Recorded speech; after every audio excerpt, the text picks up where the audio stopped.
Bismillahirrahmanirrahim. Alhamdulillahi Rabbil Alamin. Salatu salamu ala asyrafil anbiya'i wal mursalin. Nabiyina Muhammadin wa ala alihi wa sahbihi ajma'in. Assalamualaikum warahmatullahi wabarakatuh. So inshallah, Adabul Muta'allimin. So ngayon, dito pa rin tayo sa Wisaya lil Mu'allimin. Mga payo para sa mga tagapagturo. So nauna na nabanggit sa mga payo, yung siyempre dalisay na niya para kay Allah subhanahu wa ta'ala, ang pagtitiis ng tagapagturo kasi hindi ito magiging madali. At ang pag-asa niya inshallah na magkakamit sila ng gantimpala ni Allah. At nabanggit din dito yung magagandang mga asal sa pagtuturo. Unang-una sa pagsisimula rito sa pag-aalaala kay Allah. Kaya mainam yung may mukaddimah. O kahit pagbati lang ng salam, pwede na. At gayon din, tatapusin ng pagtitipon inshallah sa gayon din, pagpuri kay Allah o istighfar at iba pang napagtibay sa sunnah. So inshallah, sinabi ni Sheikh, wa uakidu alal ikhwatil muallimin wal muallimat bidarurati at-tahdiri al-jad wal istidadi al-musbaq لإلقاء الدرس مع القراءة المستفيدة في ذلك الموضوع للتشبؤ بمختلف جوانبه والإلمام بها ليكونوا مستعدين لأي سؤال أو استفسار من الطلاب والطالبات. So gusto daw bigyang diin ni Sheikh sa mga tagapagturo, lalaki man o babae, ang kahalagahan ng mahusay na paghahanda para sa mga aralin. So bago ka pa magturo, ihanda mo ng iyong aralin, inshallah. Actually, mahirap ito. Mas matagal mong gugugulan ng panahon ito kaysa sa mismong pagtuturo. Magtuturo ko isang kalahating oras. So mahigit pa doon yung gugugulin para ihanda yung lecture. Kaya yung ginawa ko na lang, maganda rin yung meron na tayong reference, sa susundan na lang yun inshallah. Pero bago pa yun, inihanda ko na rin yung mga ibang kailangan. Halimbawa, merong topic na hindi ako masyadong familiar, so nagre-research na ako doon para may dagdag yung mga kailangan na malaman inshallah. Kasi nga para daw magkaroon ka ng ilmam doon sa usapin, yung familiar ka na doon sa usapin na yun, at nakahanda ka insyaallah sa anumang tanong ng mga estudyante insyaallah. Nakahanda ka sa lahat ng tanong. Ibig sabihin, tanong man ito na posibleng itatanong, o minsan, alhamdulillah, piling ko mas tumalino ako dito eh. Kasi kahit yung mga hindi posibleng itatanong, naiisip ko na eh. Kasi bakit tatanong nung kambal? Naanunahan ko na. Ganun nga pala talaga. No? Kasi minsan, may matuturo ka, tapos ngayon mo lang ma-realize, paano pala pag ganito? So yun, nagtatanong din ako kapag ganun. Importante yung yung tuloy-tuloy na pag-practice mo sa isang bagay, pagtuturo, pag-aaral. Kasi pag hindi mo tinuloy-tuloy ang isang bagay, hindi ka talaga magkakaroon ng mastery. Yung nga merong sinasabi, di ba? May kasabihan yung kuffar. Para ma-master mo raw isang bagay, kailangan mong gumugol ng 10,000 oras na ginagawa ang isang bagay lang. Kayo mga basketball player, makikita mo yan, nagbabasketball lang, di ba? Inisip mo, ba't ang laki-laki ng sweldo niyan? Nagbabasketball lang naman. Pero hindi natin nakikita. Buong buhay niya, nagbabasketball, nagpa-practice. Araw-araw 10 oras, 12 oras, nagbabasketball lang ng nagbabasketball. Nanunood ng laro ng basketball. Ganun ang buhay nila, hindi lang yung nakikita natin. So ganun din yung nagtuturo, hindi lang yung nakikita natin siya na nagtuturo. Pero mas mahaba yung oras na ginugol niya sa pag-aaral din para makapagturo, inshallah. So ganun din yung tao. Hindi tinitingnan lang natin yung pagkatuto niya, itingnan din natin yung panahon na ginugol niya para matuto at para mag-practice sa kanyang kaalaman, inshallah. Kasi maraming mga bagay, depende rin sa IQ ng tao. Pero para sa karamihan sa mga tao, maraming mga bagay hindi agad matututunan. O kaya para sa teacher, hindi niya rin agad na mauunawaan para magkaroon siya ng confidence na maituro. So kailangan niya mag-review. At mainam nga rin talaga na paraan actually ng pag-aaral na nagtuturo ka at the same time. Ibig sabihin, yung nalalaman mo, natututunan mo, ibinabahagi mo rin sa iba. Bawa, nababahagi mo sa pamilya mo, nababahagi mo sa kapatid mo, sa mga kakilala mo, yung bagong natutunan mo.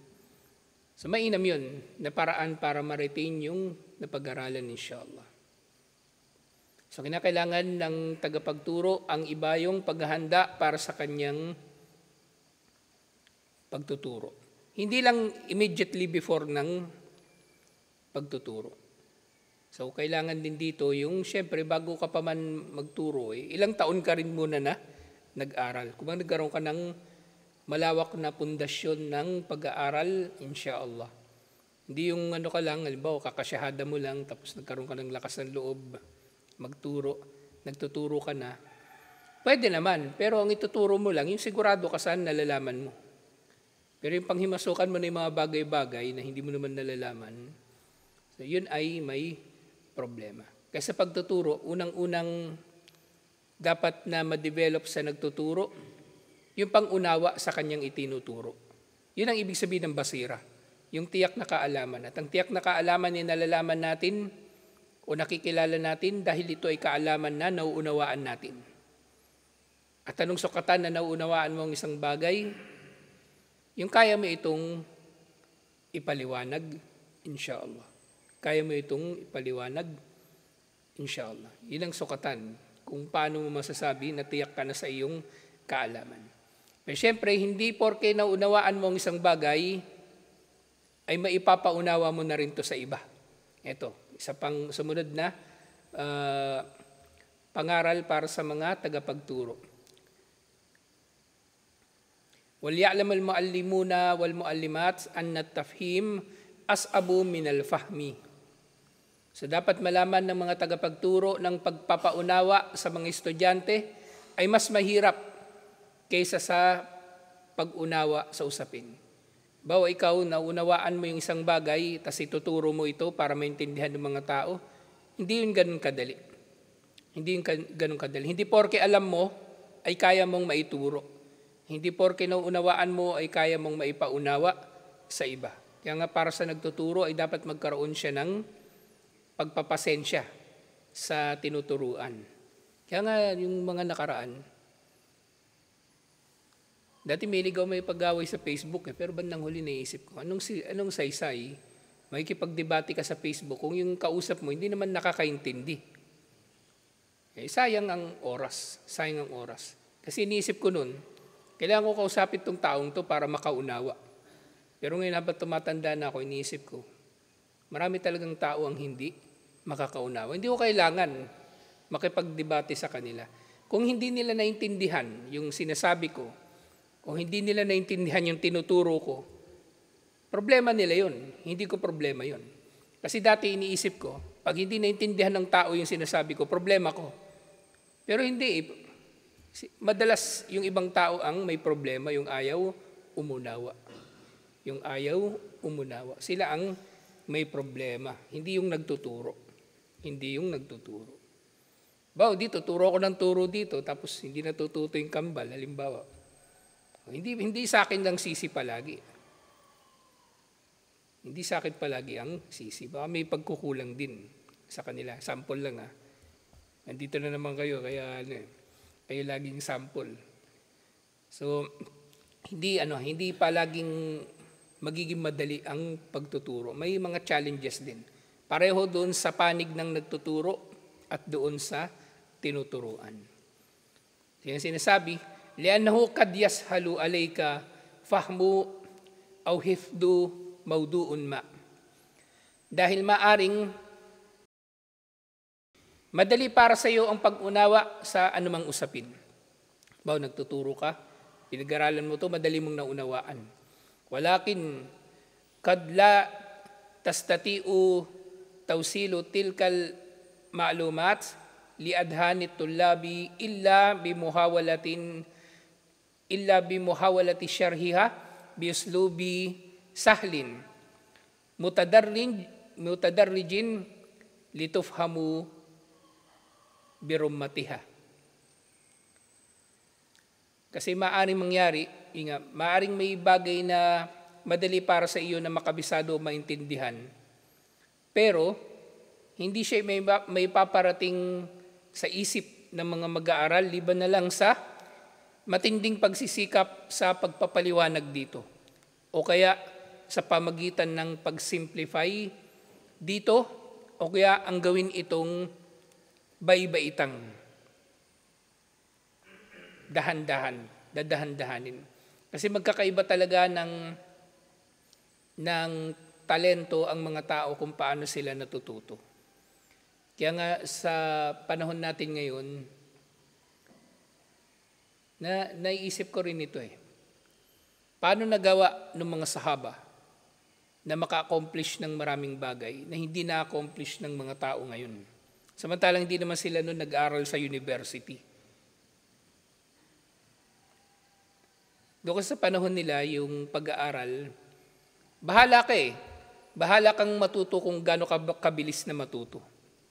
Kung gusto mo talaga matututunan mo. Pero ngayon, problema ngayon sa sistema natin na academic. Pinipilit ka nila. Kailangan mong matutunan ng isang bagay sa limitadong panahon na ito. Hindi naman lahat ng tao ganun. Hindi lahat ng tao ganun ang IQ o talino. Hindi lahat ng tao ganun kahaba ang pasensya o yung interest o yung focus. So hindi maganda para sa mas maraming mga tao. Kaya ngayon, napaka-kaunti talaga ng nakakatapos ng kolehiyo. Ang nakakatapos talaga ng kolehiyo, yung may ambisyon talaga na makatapos ng kolehiyo, yung ambisyoso. Pero kung sa talento, maraming iba pang tao na maraming talento na hindi naman nakakatapos ng kolehiyo. Minsan nga mas maalam pa kaysa doon sa nakatapos ng kolehiyo. So merong problema kasi sa hindi natin sasabing walang kwenta yung kolehiyo, pero kung sa pagtuturo sa ganitong setting sa mga masjid, halimbawa, hindi natin kailangan yung maghihigpit Yung kailangan merong attendance, yung kailangan merong exam, may quiz. Kasi yung habol nga natin dito, inshallah, yung maging abot kamay sa mga tao yung kaalaman, inshallah. At ganito natuto yung mga sahaba. Hindi naman sila tinitipon ni Propeta Muhammad sallallahu alaihi wasallam, may quiz tayo, o may attendance. Hindi nagkaroon sila ng flexible na paraan o sistema ng pag-aaral. So ganun yung maganda sanang ma-emulate sa marami sa mga jamaa. Kasi marami sa mga jamaa ngayon, parang gusto nila lagi bongga na programa, may poster, may curriculum, may certificate. Hindi ganun palagi. Paano yung tao na mapagkakaitan ng pagkakataon na dumalo doon? Kasi meron siyang trabaho na pabago-bago yung schedule. O meron siyang trabaho na dahil dito, hindi siya palaging makadalo. So dapat flexible yung pag-aaral, inshallah. So yun, challenge din yun sa pagtuturo sa mga estudyante.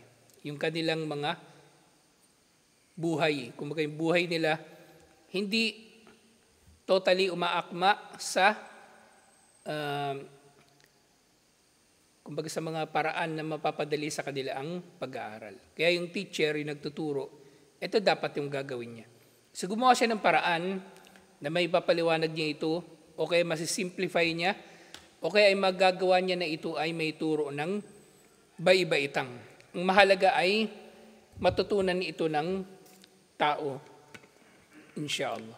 Pero syempre, yung mga tinutukoy dito na dapat matutunan, yung mga pangunahin na dapat matutunan. Kasi meron namang ibang mga pinag-aaralan na hindi naman pangunahing kaalaman sa relihiyon na ito. Halimbawa, doon sa Imanu bir Rusul, tinatalakay natin, mga bersikulo sa Biblia. Kahit hindi nyo na matutunan yun, walang problema. Natalakay lang natin yun. Pero walang problema kung di nyo matutunan, insyaallah. Gayun din, walal muallimina wal muallimat an yata'akkadu min tafattuhi wardil ma'rifa fi wujuhi tullabi wat talibat bihaitu tartasim ala wujuhihim alamatul fahmi wa isti'abihim lid-darsi jayyidan walau tatlubul amrat tikrarus syarh miraran walau tatlubul amru tikrarus syarhi miraran. Sinasabi, yung tagapagturo daw ay marapat na magtitiyak na nauunawaan ng mga mag-aaral ang kanilang itinuturo sa pamagitan ng pagtatanong. So meron ding saysay yung quiz. Pero yun nga, hindi ako fan ng ng pagbibigay ng quiz. Kayo mismo, tiyakin yung sarili nyo na natututo kayo. So ginagawa ko na lang, nagtatanong ako. Sa gitna ng lecture, may tinatanong ako, tapos bahala nang sumagot yung gustong sumagot. Kasi di naman lahat gustong sumagot din eh. Pero mahalaga, nauunawaan nyo na nagugulat yung estudyante, kumbaga. Sabi nga ng mga teacher, kaya bigla silang nagtatanong. At yun nga, makikita daw sa mukha ng mga estudyante kung naiintindihan nila yung isang aralin. So, babantayan din daw nung nagtuturo, yung mga estudyante sa kanilang facial expression, kung naiintindihan nila ang isang bagay. Kasi mapapansin nyo naman talaga yan. Kapag yung tao, naiintindihan niya, nagliliwanag yung kanyang mukha o ano ba, pero yung tao na hindi naiintindihan, pero interesadong matuto, napapasimangot yun kapag hindi niya naiintindihan, pero gusto talaga niyang matutunan. Pero yung walang interest mag-aral, makikita mo yung tulog. Okay, walang facial expression. Ganyan lang yun. Naintindihan man niya o hindi. Tulala lang yun. So dapat, kumbaga, makikilala din ng nagtuturo yung kanyang mga estudyante. Insyaallah. Kasi, kung naintindihan nila, di maganda. Ngayon kung hindi naintindihan, tatanong ko, di ba? Naintindihan nyo ba? Yung kambal, oo lang ng oo. Pero mapapansin ko rin na kung umuo lang ba, para lang matapos na. Kasi may taong ganun Oo na lang para matapos na. Pero minsan, kailangan ulitin nga yung mga bagay-bagay. So sabi nga dito, makikita daw sa mga mukha nila yung tanda ng pag-unawa. Nauunawaan talaga nila ito. At kapag hindi pa, kung kailangan ulit-ulitin mo yung pagpapaliwanag, ay ulit-ulitin mo, insyaallah. Pero gayon din, yun nga sinasabi ko, ang problema sa academic na sistema ng pag-aaral sa eskwelahan, pinipilit ka na matutunan ng isang bagay sa limitadong oras. Hindi naman nga ganun ang tao. Ngayon tayo dito sa masjid, sige, hindi niyo siya naintindihan ngayon. Di pag-uwi nyo, intindihin nyo. Mag-aral kayo pag-uwi nyo. Tingin kayo sa YouTube. Baka may ibang lecture na tungkol doon sa usapin, na yung lecture na yun, ipaniliwanag sa paraan na mas matututunan ninyo. Kasi maaaring iba-iba tayo ng paraan ng pagkatuto eh. Maaaring iba-iba tayo ng paraan ng pagkatuto. At totoo yan. May mga tao mas natututo sila kapag nakikita nilang nangyayari. Halimbawa, sa engineering, may mga subject, tinatawag nila mechanics. Yung mechanics, yun yung interaction ng bawat pyesa ng isang structure. Halimbawa, biga. Yung mga bagay na yun, minsan hindi maintindihan ng estudyante, tuturo mo. Yung moment kasi dalawa yan eh. Kung dalawang poste, di dalawa yung posibleng iikutan nung biga. So pareho yun i-compute. At syempre iba pa yung stress dun sa gitna. Iba pa yun. May mga estudyante hindi nila ma-appreciate yun. Pero nung naging engineer na sila, may mga nagsasabi, saka lang nila na-realize, ganun pala yun. Nung pinag-aaralan namin yan nung college, di namin maintindihan eh. Saka na nila na-appreciate nung na gano'n na sila, nag-practice na sila. Kumbaga nung college, hindi nila naintindihan. Kinabisado lang nila yung formula at yun din yung problema. Marami sa mga nag-aaral ng kolehiyo, ang skill nila, makapasa sa exam o kaya magkaroon ng mataas na grade.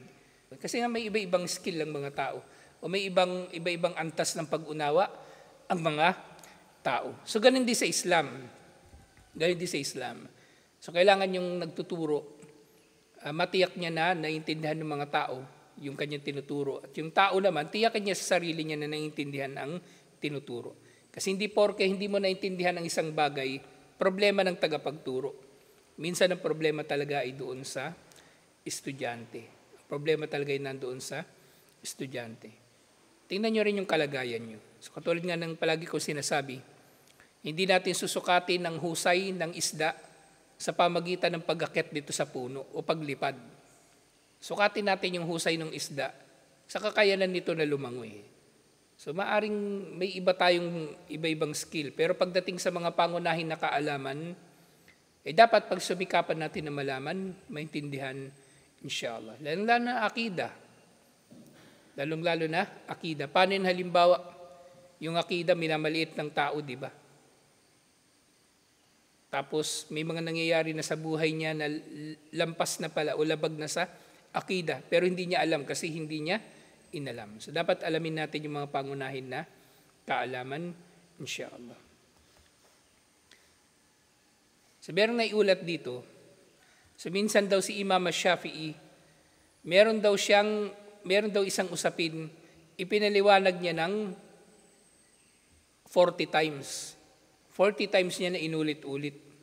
So hindi na tinukoy dito paano niya inulit-ulit, paring sinabi niya 40 times o nag-lecture siya tungkol dito ng 40 ulit para lang maintindihan ng mga estudyante yung tinuturo. Pero syempre dito dapat ilagay din natin ito sa konteksto. Yung mga estudyante dito ni Imam Shafi'i, mga alim din. So ganito siya, na talagang tinitiyak niya na naiintindihan ng alim yung tinuturo niya. Kasi yung alim pag alis nun, magtuturo din yun sa iba. So inulit-ulit niya raw yun ng 40 times. Inulit-ulit niya ng 40 times. At actually, nangyayari din naman yan dito sa atin. So marami sa mga tinatalakay natin, actually magkakaugnay at nauulit-ulit natin ng pagkakabanggit. Halimbawa ngayon, tinatalakay natin doon sa Al-Qiyamatus Sugra, yung Tadail Umam, Al-Ummatil Islamiyah, yung mga usapin na may kinalaman sa Al-Wala wal Bara. Tapos tatalakay na naman natin siya sa Fiqhul Muyassar, sa Kitabul Jihad. Tapos matatalakay na naman natin siya doon sa pagtalakay natin sa Nawaqidul Islam. So nauulit at mainam yun para nga maintindihan ng tao yung usapin. Kaya ngayong lahat ng subject natin, kung titingnan ninyo, kada araw iba yung subject, di ba? Para bandang huli, inshallah, meron tayong kaalaman na magkakaugnay sa isa't isa. At nailalagay natin itong lahat sa konteksto ng sira. Pag tinalakay natin sa jihad at sa al-wala wal bara, binabalik natin lagi sa sira, kung paano sinabuhay ni Propeta Muhammad sallallahu alaihi wasallam at ng mga sahaba ang al-wala wal bara. Doon sa kalagayan ni Abdurrahman bin Auf, napakakaiba nun. So dapat maintindihan yun sa tamang konteksto nito. So ganun si Imam Shafi'i.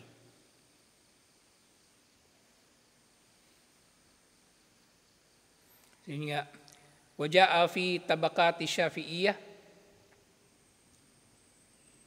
anna Rabi bin Sulaiman kana bati'u al-fahmi. So mahina raw ang pag-unawa ni Ar-Rabi bin Sulaiman sa isang usapin. Faqarra alihi Shafi'i mas'alatan wahidatan 40 marra. Kaya pinaliwanag ni Imam Shafi'i ang isang usapin ng 40 ulit. Falam yafham faqama Rabi min al-majlisi hayaan. At hindi pa rin ito naintindihan ni Ar-Rabi,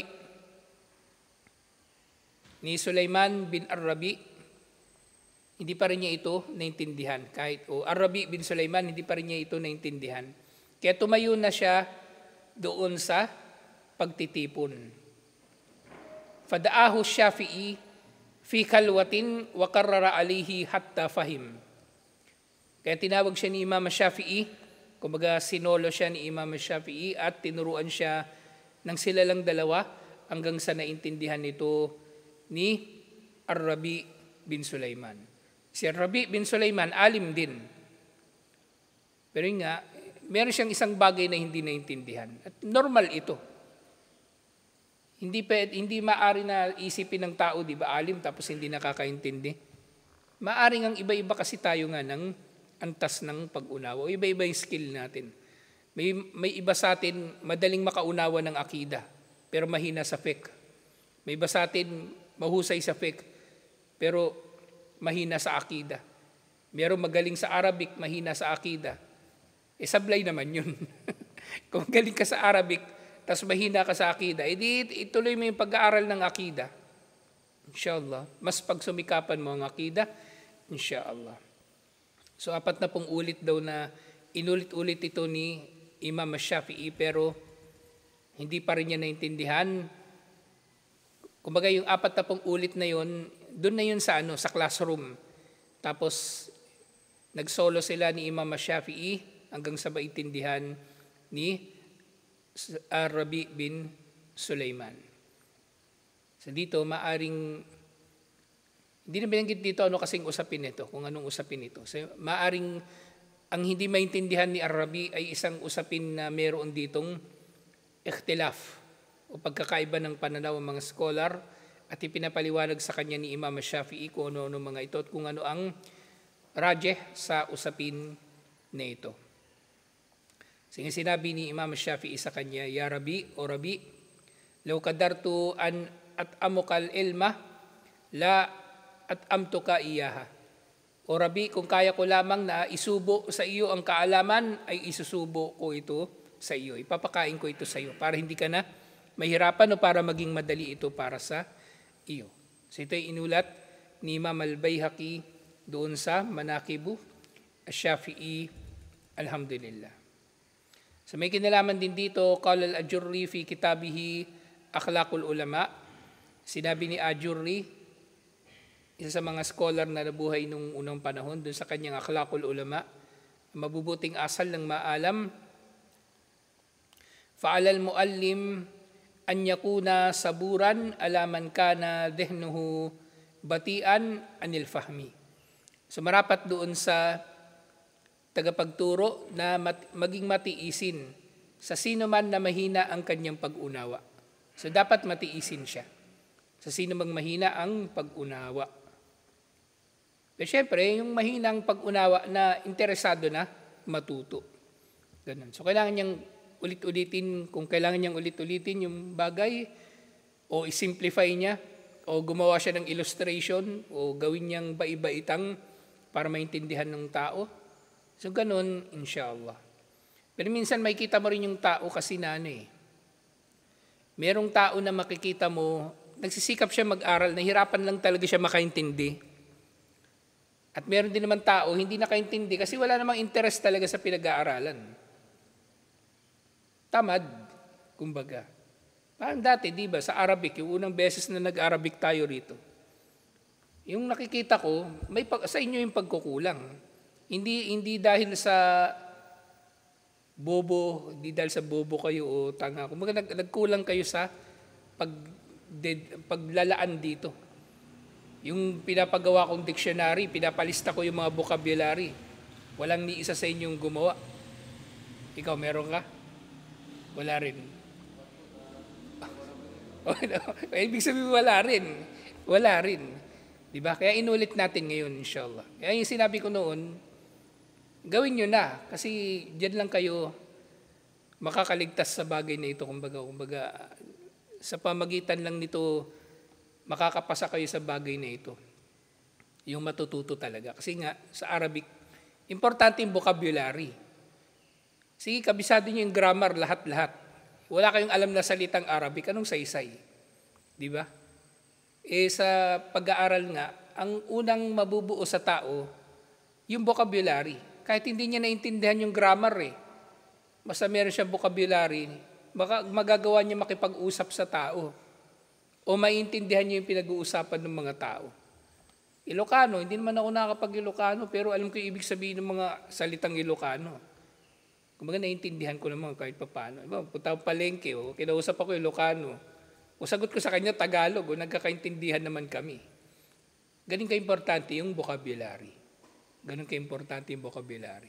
Kahit sa Saudi, halimbawa, sa Saudi, mga Bengali doon, yung mga taga-Bangladesh, yung mga nagbabantay ng parking, hindi naman marunong mag-Arabic yun Pero alam nila yung mga salita. Tatanong yan ng Bengali, di ba? Antasayara, kung sa Arabic, isipin mo, yung sasabihin niya, sa grammar kotse ka ba? Ganun yung ibig sabihin ng antasayara. Pero ibig niya sabihin, kotse mo ba to? Yun ang ibig niyang sabihin. Hindi nagkaintindihan kayo kasi alam mo kung ano yung anta, alam mo kung ano yung sayara. Importante yung vocabulary, inshallah. So dito maaring may estudyante na mahina yung pag-unawa. So dapat maging matiisin yung tagapagturo. Hatta yafhama anhu. Hanggang sa makaunawa ito mula sa kanya. Wala yu'nifuhu bittawbihi fa yukhajjiluhu. At huwag niyang hahamakin ang estudyante nito na mahina ang pag-unawa. Kumbaga, huwag niya ito hahamakin para hindi mapapahiya. Kumbaga, huwag niyang ipapahiya yung estudyante. Huwag niya ipapahiya yung estudyante. So dito, yung kambal, lagi ko kayo nababanggit, pero hindi ko naman intention doon pahiya kayo. Mahilig na talaga ako magbiro Tsaka minsan naiinis ako dinadaan ko lang sa biro. Ganun. Ayaw ko magalit. Kaya dinadaan ko na lang sa biro. Pero nga, hindi maganda yung ugali din ng teacher na. Kahit sa DepEd may mga memo sila tungkol dyan sa bagay na yan. Na pinagbabawal yung pamamahiya o yung pananakit sa estudyante. At marami nang nagkaroon ng ganyang kaso. May pa nga nun, di ba? May napabalita nun sa TikTok din Yung teacher galit na galit. Pero hindi ko na alam kung ano pang update nun. Pero parang scripted siya. Scripted siya na video para lang sa TikTok. Hindi siya talagang actual na video ng teacher na galit sa kanyang mga estudyante. Pero regardless, so dapat ang teacher ay nagtitiis na mapaunawa ang aralin sa kanyang mga estudyante. Inshallah, sa kabila ng iba-iba nilang antas ng pag-unawa. So dito sa atin, medyo maluwag tayo sa bagay na ito sa pag-aaral kasi hindi naman formal itong pag-aaral natin. So maaaring yung iba absent sa ibang mga pagkakataon pero ginagawa natin as much as possible na abot kamay ang kaalaman, inshallah. So tutuloy natin ito, inshallah. Assalamualaikum warahmatullahi wabarakatuh.